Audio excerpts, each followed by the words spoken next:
Hello, folks, and welcome back to the podcast. I'm your host, Joe to Love. Here to talk about AEW Dynamite from last night, which I thought was pretty solid show going into Grand Slam Australia, which on the 15th turns out it'll be on TNT and Max. So I'm curious, be like a big Saturday night special, but not a pay-per-view, but or at least that's what I saw in the graphic. So it'll be interesting to watch Grand Slam Australia on the 15th. But yeah, AEW Dynamite, I thought did well, producing some stuff linked into not only Grand Slam Australia, but also a little bit teaser for Revolution, which is coming in March. So build-ups to both, which you like to see. So the show started off with the Death Riders, Ray FTR, and Jay White. It was a big brawl that ensued throughout the arena, and pretty much that. So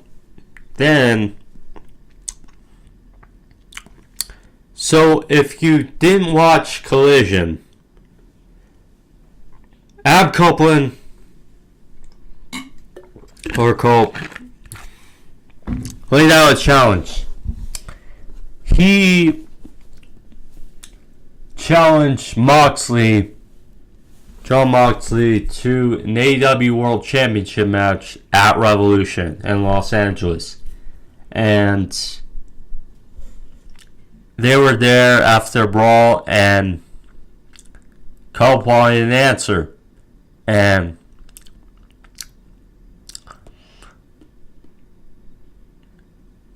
Moxley just blatantly said, "You don't deserve anything, you don't get anything." The answer is no.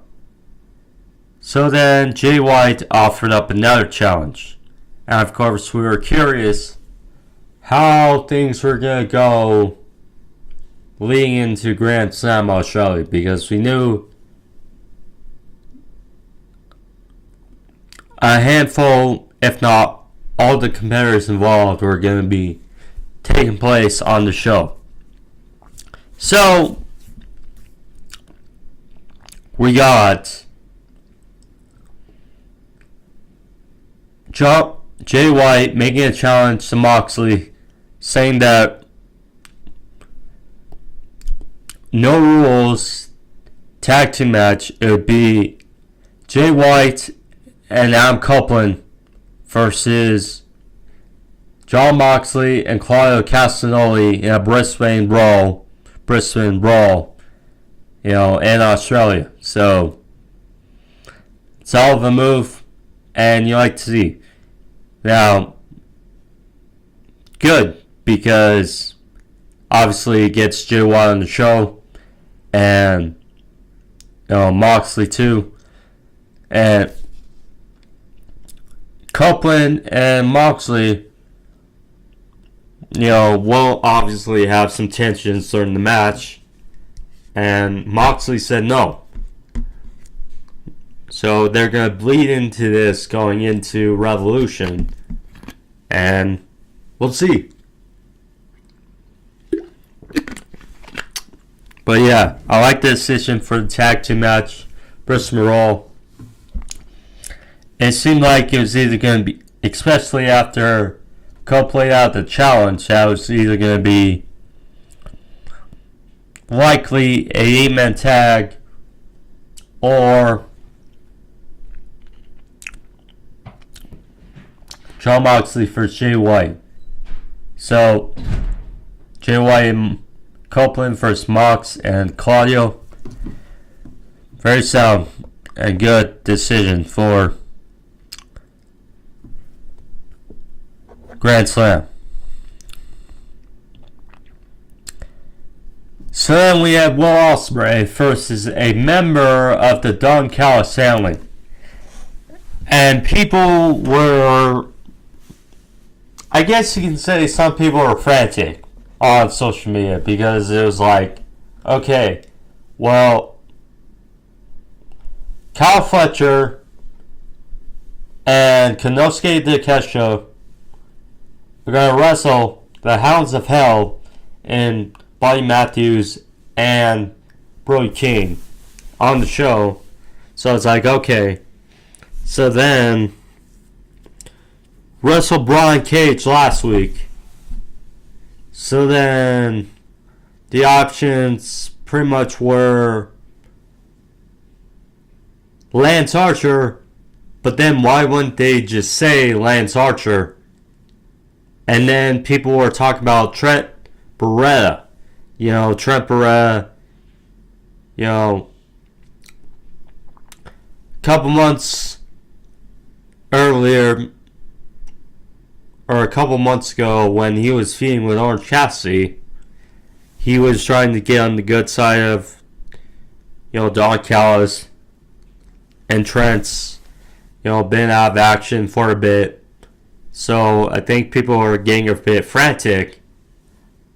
But it wasn't either of those two.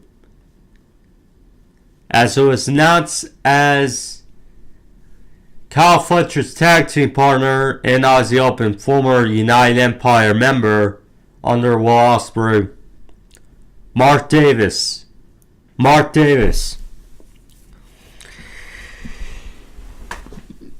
As Don Callis announced that Mark Davis,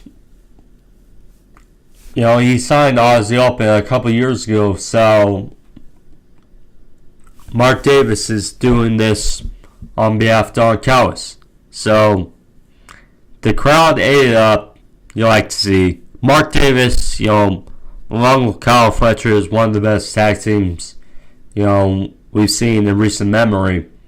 So this is fine. It was good. You like that the announcers made a good due diligence talking about Mark Davis. We know he's a really good tag team competitor, and so it worked out. Heck of a match. Ospreay obviously won with Hidden Blade.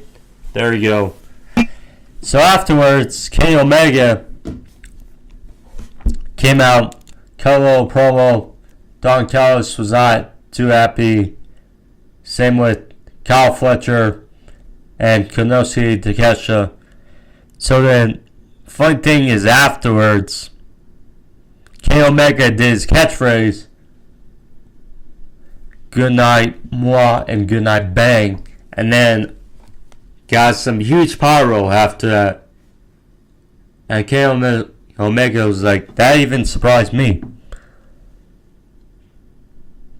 So yeah, tag team match on the 15th, Omega and Ospreay versus Fletcher and Takeshita. That's going to be good. Omega's first match back in AEW in over a year. So, going to be good to see. The Hurt Syndicate. They were out there.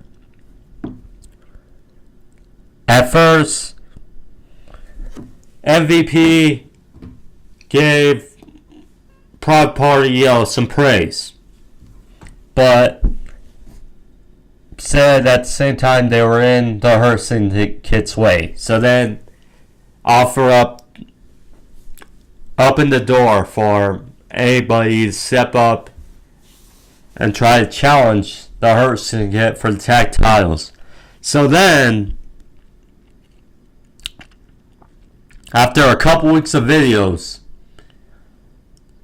we saw the return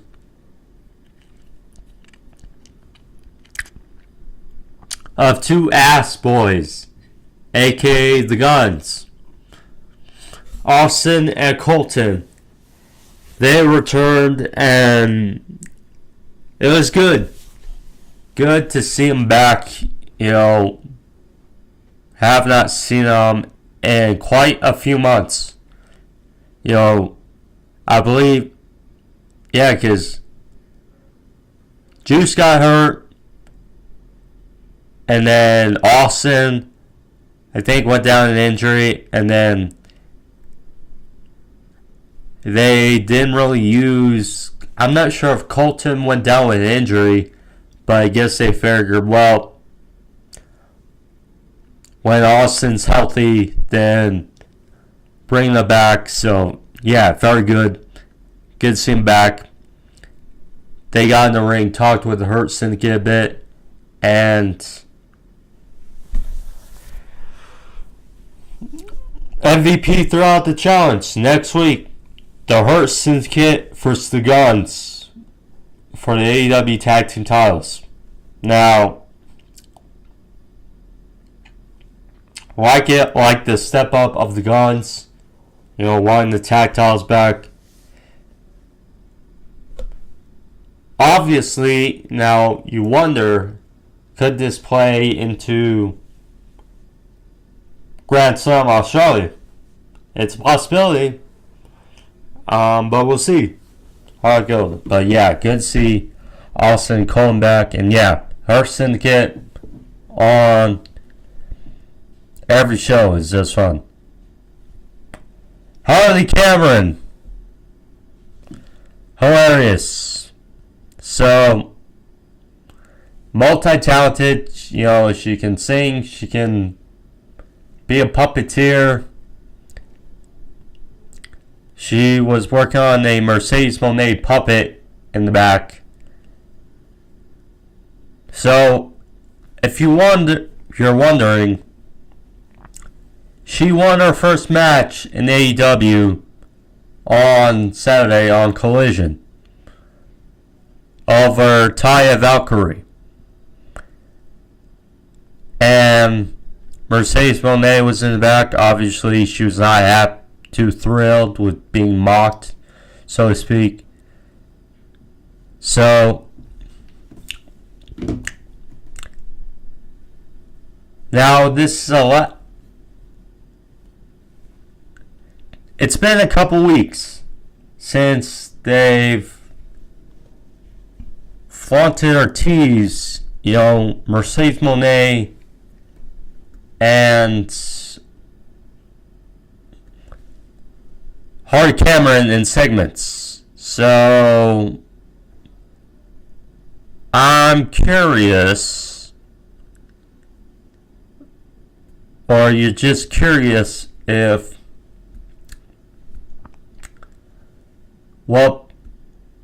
Harley Cameron, she's going to be in concert on Saturday. Maybe someone interferes or something. But could she win another match? Maybe. I mean, she is Australian, so maybe a bit soon for Harley and Mercedes. It's like I get, Harley hasn't won a match, and then all of a sudden she wins against Taya on Saturday, and then start to build her up. I mean, they could give her a match in Australia. Doesn't have to be Mercedes, but they could potentially, give her some more wins. Because, yeah, if she faces Mercedes in Australia at Grand Slam, she's not going to win.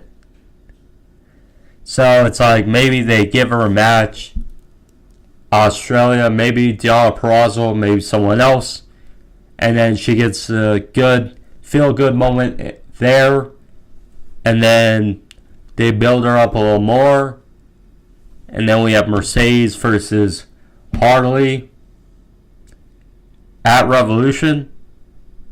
It's a possibility. Look, Harley's very talented. She's a bit over with the crowd. What we've wanted is a built-up, credible opponent for Mercedes. Which, by the way, it's annoying that we have not seen Chris Statlander really on Dynamite that much. But it is what it is. Since she lost to Mercedes twice. But yeah, it's possible they they go with that strategy for Harley next few weeks.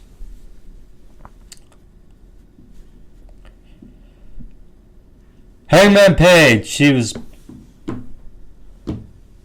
backstage talking with Renee Paquette,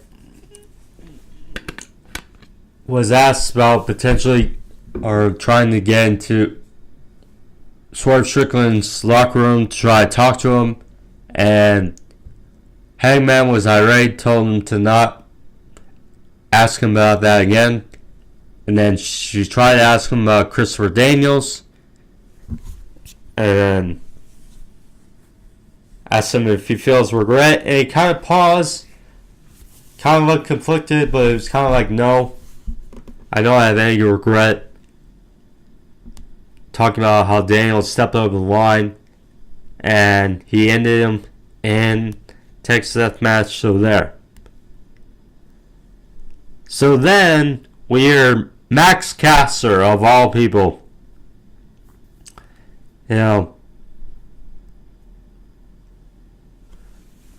talked about, what he did to Christopher Daniels. Talked about, could he possibly do that to Anthony Bowens or Billy Gunn? Said he could, but he's too busy on his open challenge and stuff.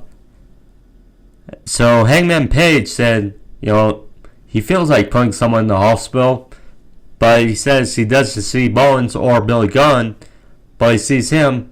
So then Max Caster tried to cop out, said he would go to his car, and Hangman was like, no, I'll follow you. So it's like, yep, that would lead to later in the show thing with MJF. So yeah, so we got now the Hounds of Hell, Buddy Matthews and Brody King versus Kyle Fletcher and Konosuke Takeshita. One heck of a match. Buddy Matthews and Brody King both have the capabilities to be singles big stars in AEW. Brody King, has the look, has the vibe around, definitely.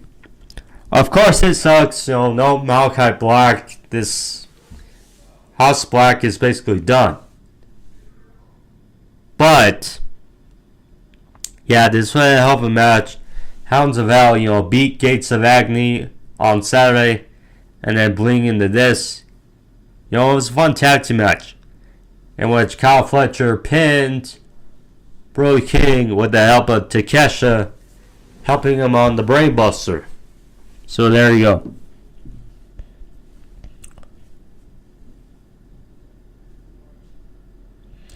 The Patriarchy, sorta.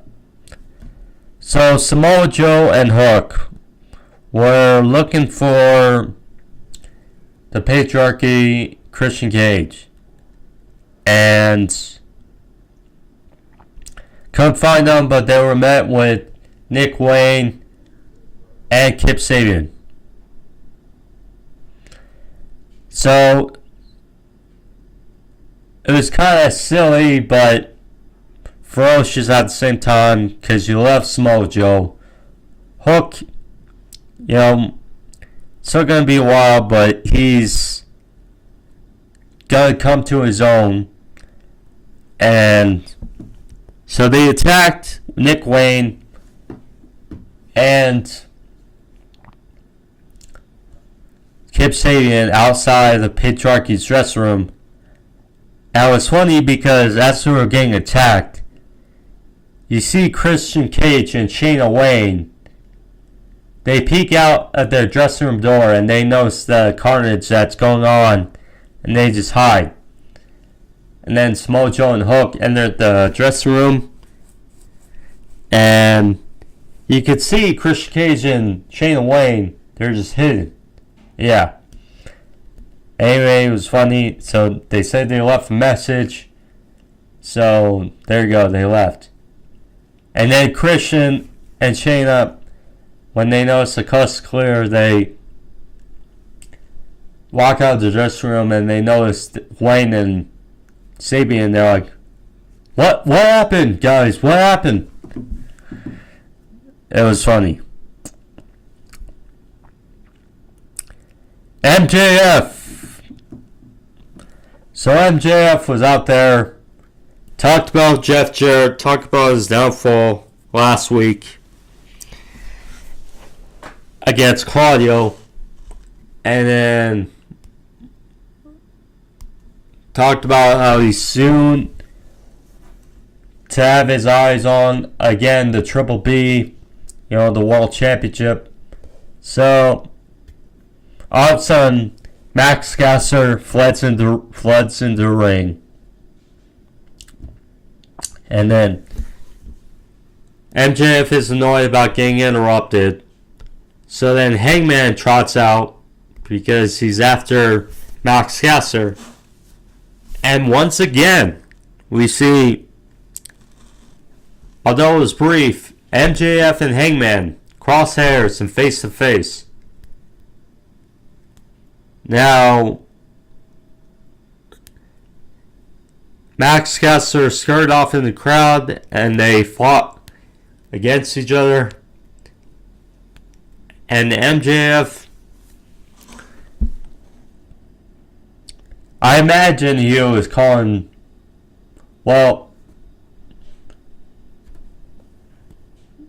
Max Caster more than talentless hack, but wouldn't be surprised if Hangman Page, gets annoyed by that, and then we can eventually get to this feud. It's like they keep teasing it and teasing it. They probably might be waiting till after Grand Slam to push this to Revolution. Because if so, it'll be a hell of a match. Hell of a unique opportunity for both.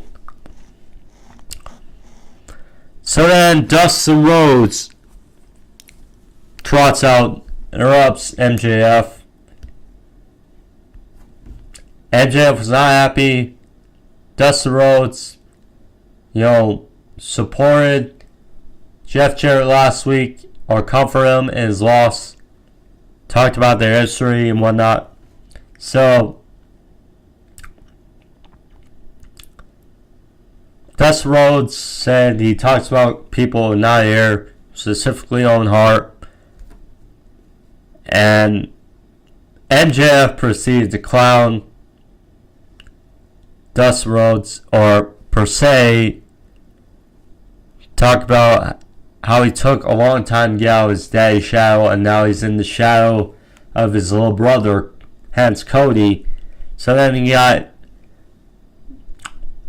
Dustin Rhodes attacked MJF, and there was that. So they made it true later in the show, MJF Dustin Rhodes next week. Fun match. I know people will complain about it because it's MJF versus Dustin Rhodes, but solid face to face between them two. I mean, yes, could MJF be doing better? Yes, but I think people would rather see MJF versus Dustin Rhodes than MJF versus Jeff Jarrett. That's one thing. And then, once again, we saw MJF and the Hangman tease again. So it's like, yeah, we're going to get that match sooner rather than later. Queen Anamata went one-on-one with Tony Storm, but Tony Storm cosplaying or dressed up as Mariah May. She looked great. It was hilarious and it was great. It was I don't know what more you can say. She played it well. Yeah, this is going to be a heck of a match going into Grand Slam. Because, I mean, we saw for a number of weeks Mariah May dressed as the old Toni Storm. And saw her even dressed up as Timeless cosplaying. And now Toni Storm dressed up as Mariah May. Again, this is going to be a unique match going in the Grand Slam.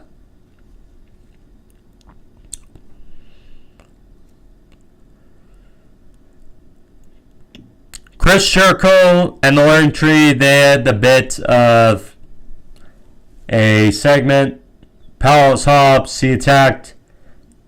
He was up by the Outrunners, clearly Big Bill and Powerhouse Hobbs, so leading to their thing, which appreciate.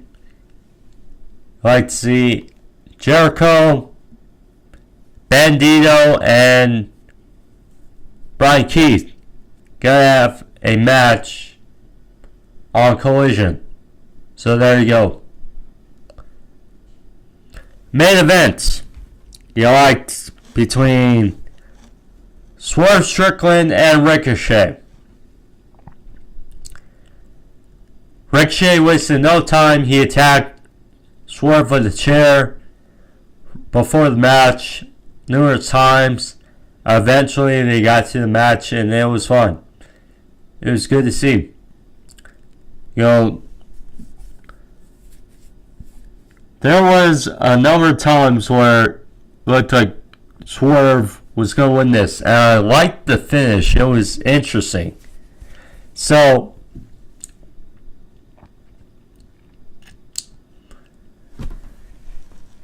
Swerve was going for a Swerve Stomp. And it looked like Ricochet got his hands up and unintentionally hit a low blow, or his hands up, his feet, whatever. And he hit an unintentional low blow to Swerve as he was going for the Swerve Stomp. And Swerve was, agonized. And Ricochet took advantage.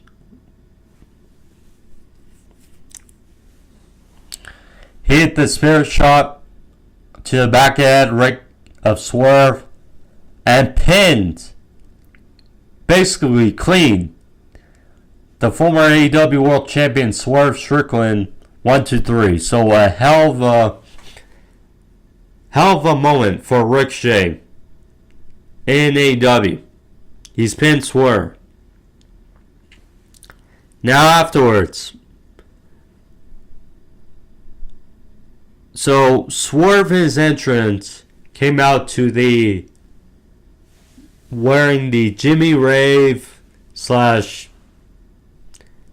Mogul Embassy related jacket or robe. So then afterwards, Ricochet, he attacked Prince Nana and ended up stealing the robe, wearing it, and that incensed Swerve. So you wonder, hope it's not just because of that, but you wonder if they'll continue this feud. Because, there's definitely more meat on the bone for this feud. Either way, it should be fun, but glad that Ricochet got at least the first one is seen the match here between the two. And yeah, it was fun. Ending of the show. So yeah, good stuff, folks. But AEW Dynamite was very solid. So yeah, that was a review for you guys. Hope you guys enjoyed it. If you did, please subscribe in the corner, as well as leave a like as a thumbs up. Comment down below if you guys want to. But yeah, AEW Dynamite I thought was solid last night, leading into Grand Slam next week, next Saturday. So we'll see how it goes next week and the Golem Show. But yeah, we'll see, guys. But take care, be safe. I'm AEW Love. Peace.